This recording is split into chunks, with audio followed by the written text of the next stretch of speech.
எப்போவுமே நம்ம பார்ப்போம் திங்கட்கிழமை ஓரளவுக்கு பாசிட்டிவாக மார்க்கெட் பார்த்துருக்கோம். நான் என்னுடைய அனுபவத்தில் நான் சொல்கிறேன். சில நாட்கள் நான் பார்த்தது பாசிட்டிவ் அனுபவத்தில் பார்த்துருக்கோம். ஃப்ரைடே கண்டிப்பாக முடிஞ்சுதுடா அப்படிங்கிற மாதிரி போகிற நிலமையில தான் இருக்கும்.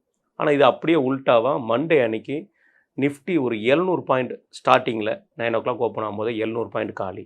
ஆனால் எண்டில் ஒரு 500 பாயிண்ட் வரைக்கும் காலியாக இருந்துச்சு. எப்படி பார்க்குறீங்க? அது வந்து இந்த ஹார்மோஸ்னால நடந்த விஷயங்கள்.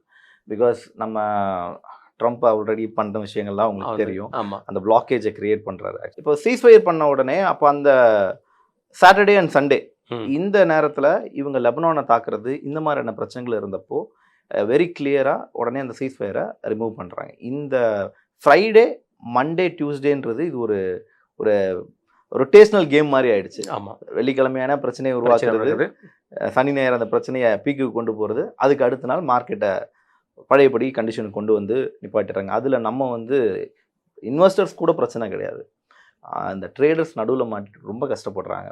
ஏன்னா ரீட்டைல் இன்வெஸ்டர்ஸ் அண்ட் அவங்களுடைய கேபிட்டலை நிறைய அளவில் லாஸ் பண்ணிகிட்டே இருக்காங்க இதில். ஸோ அதனால் மார்க்கெட் கீழே இருந்தது. அடுத்தது 13ஆம் தேதி வருது, அதுக்கடுத்த நாள் லீவ் வேறு. அன்றைக்கி என்ன பண்ணுறாங்கன்னா பிளாக்கேஜ் க்ரியேட் பண்ணுறாங்க, இதை தாண்டி யாரும் போகவும் முடியாது, யாரும் வரவும் கூடாதுன்னு. ஸோ அதனால தான் மார்க்கெட் ஒரு பெரிய ஃபால் இருந்தது. அதுக்கப்புறம் ஸ்டில் நவ் மார்க்கெட் ஒரு பாசிட்டிவ் சைனை தான் கொடுத்துட்டே இருக்குது. பிகாஸ் ஏன்னா இஸ்லாமாபாத்தில் அந்த மீட்டிங் வந்து ஒரு நெகட்டிவ் ஜோன் கிடச்சிது.